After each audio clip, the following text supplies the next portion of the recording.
Selamat pagi saudaraku petani.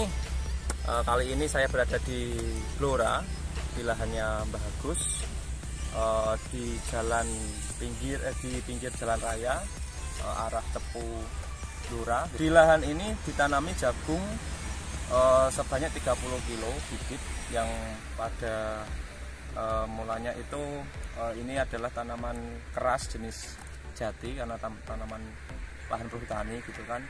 Nah, luasan lahan ini sekitar 3 hektar, menghabiskan 30 kilo bibit. Nah,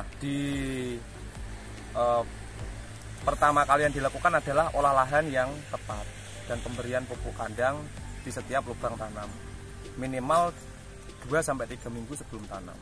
Nah, pada hari Minggu kemarin sudah dilakukan penanaman bibit dan hari ini adalah hari ke-6 gitu kan, hari ke-7 untuk pertumbuhan bibitnya. Mari kita lihat langsung dan saya membawa pH meter untuk mengecek apakah kesehatan tanahnya di sini masih sehat atau sudah rusak atau turun pH-nya gitu kan. Ini ada pH meter yang kemungkinan petani di beberapa petani itu belum tahu ya pentingnya mengecek mengetahui pH dan kelembapan pada tanahnya. Tapi pada kali ini saya dampingi Mbah Agus untuk melakukan pertanian yang baik dan berkelanjutan. Mari sama-sama cek.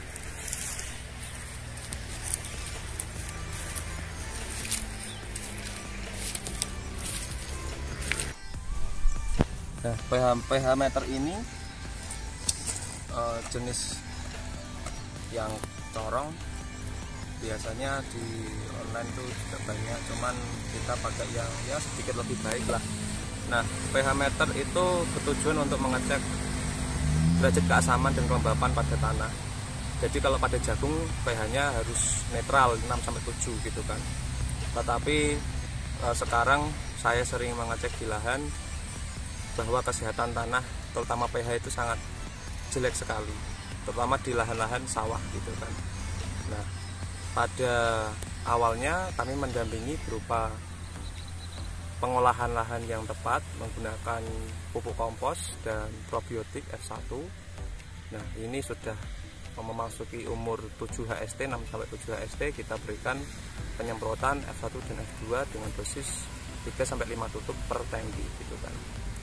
Nah, masalahnya biasanya di lahan yang kurang ada sumber airnya adalah tidak bisa melakukan penyemprotan secara maksimal gitu kan. Akan tetapi kita punya metode yang bisa digunakan di petani-petani pada umumnya.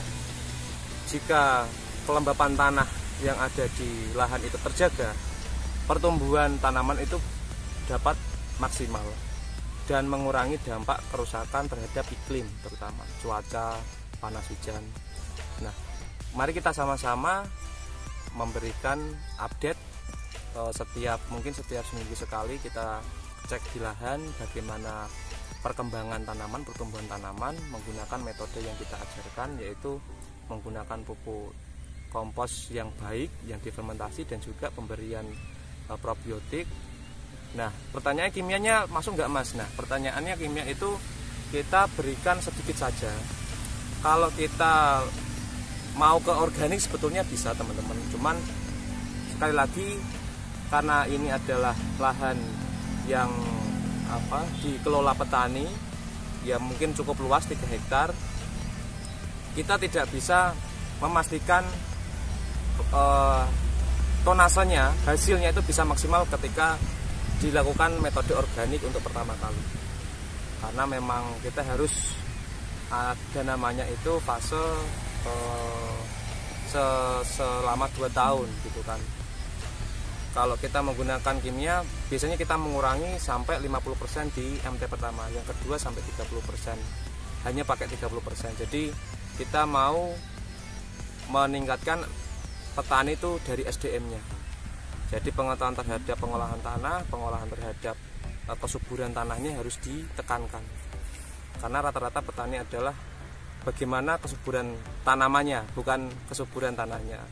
Mungkin video ini cukup sampai di sini, kita akan lanjut minggu depan.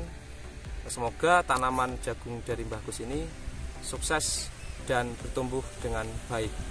Salam tani.